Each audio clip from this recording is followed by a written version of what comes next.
Hello, YouTubers, friends, compatriots, bootlickers, shills, debt slaves, serfs, vassals. I'm Useful Idiot, and today I would like to talk about a new phenomenon. And of course, I've talked about the old phenomenon before, and it's called pay and walk away. And I highly recommend everyone check out my video about pay and walk away. Not too many people watched it the first time I put it up, but I thought it was pretty important. But now we have a new phenomenon, and it's called not pay and then walk away. And the concept behind pay and walk away, of course, is that companies perpetrate fraud and lascivious illegal activities all the time, but they just factor in the cost of doing business, the fines that are given to them by regulatory organizations and oversight organizations like the SEC. So they just factor in that as a cost of doing business, and then they repeat that process over and over and over. But now we have a new phenomenon under the watch of the Eric Holder Justice Department, who, of course, let me remind you once again, he and his other cohorts in the Justice Department, of course, all used to work for a law firm that represented all these very same banks. So they're not going to prosecute anybody. In fact, as it turns out, they're not even going to get fined. So first of all, let's talk about Jon Corzine. Of course, he was involved in the center of the collapse of MF Global, a financial calamity unequaled in its moment. But now, of course, it's forgotten history. There was no investigation to speak of, and there's going to be no convictions, even though they have plenty of smoking guns, including eyewitnesses who said that Jon Corzine knew about the commingling of funds, and also emails that said he knew exactly what was going on. So in the end, of course, $1 billion is missing, and $200 million of customer cash was commingled, and it was just a debacle of epic proportions and pretty disgusting all the way around. So Jon Corzine, of course, is going to walk away from that because he needs to not only continue bundling hundreds of millions of dollars to reelect his buddy Obama, but he also apparently is going to start a new hedge fund. So everybody out there that wants to invest in Jon Corzine's new hedge fund, good luck with that. But how interesting. No criminal charges whatsoever, and he didn't even pay any fines, so he just doesn't pay and walks away. And then, of course, we have the same thing with Goldman Sachs.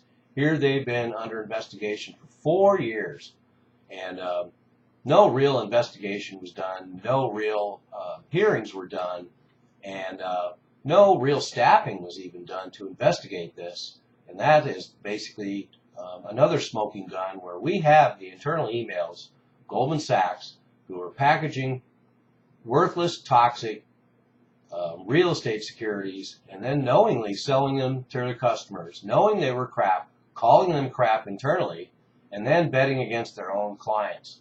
So no mystery at all here. I mean, if Eric Holder can't find fraud that obvious, then obviously he doesn't belong in any Justice Department anywhere in the world, let alone in the United States.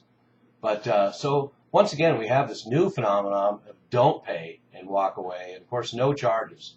This is pretty surprising because under the new financial oligarchy, and under the Bush administration and now under the Obama administration, everybody on Wall Street walks. Here's a good example. You had the savings and loan scandal and fraud in the 80s, and that only involved $150 billion.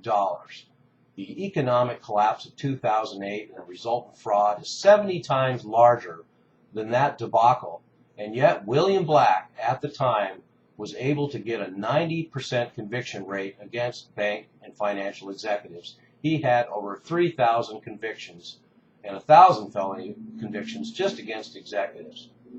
And now under this collapse and all this fraud and corruption, how many persecutions or how many arrests and convictions do we have? Zero. That's right, zero. So the bottom line here is that we have a culture of fraud. We have a culture of pay and walk away. We have a culture of everybody walks on Wall Street. These guys are all friends. They're all in it together, and they protect each other. And also, the fact is that the laws and regulations are cooked in so that there really is no incentive for these companies not to do this. There's two things that these people like Jon Corzine and Goldman Sachs assess: the likelihood of getting caught, which is near zero, and then the possible severity of punishment, which is also near zero. And a good example of this is there was a 2011 New York Times analysis of corporate enforcement actions during the last 15 years. And they found that $8 billion in fraud settlements just in that year alone, 2011, $2.8 billion the year before that.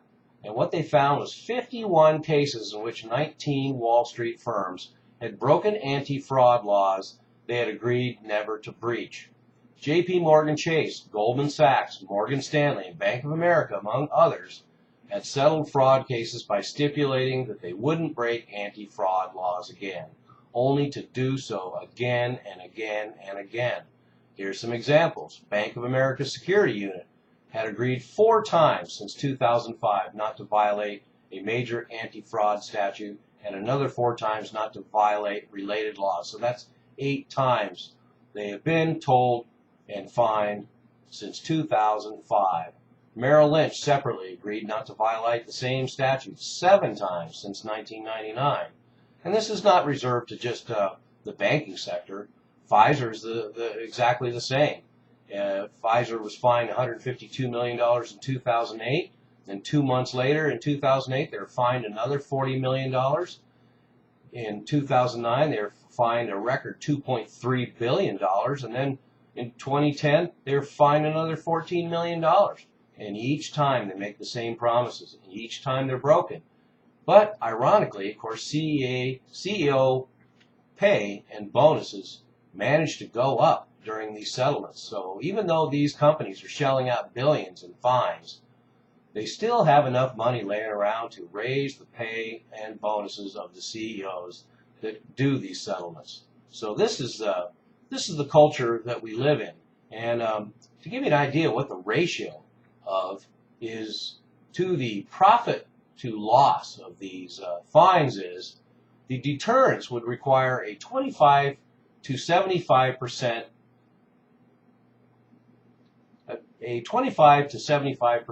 confiscation or fee against their ill-gotten profits. That's what it would take to deter these companies.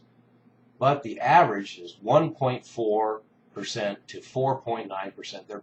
They're basically paying a 5% fraud tax. And that is why there is no deterrent for them to do the right thing and follow the law. And the bottom line here is that nobody can be above the law, or the law becomes meaningless. And that's what we have in this country now.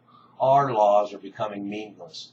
And the further you go up in the food chain, and you get back up to the financiers and the bankers and the wheelers and dealers, there are no laws that apply to them.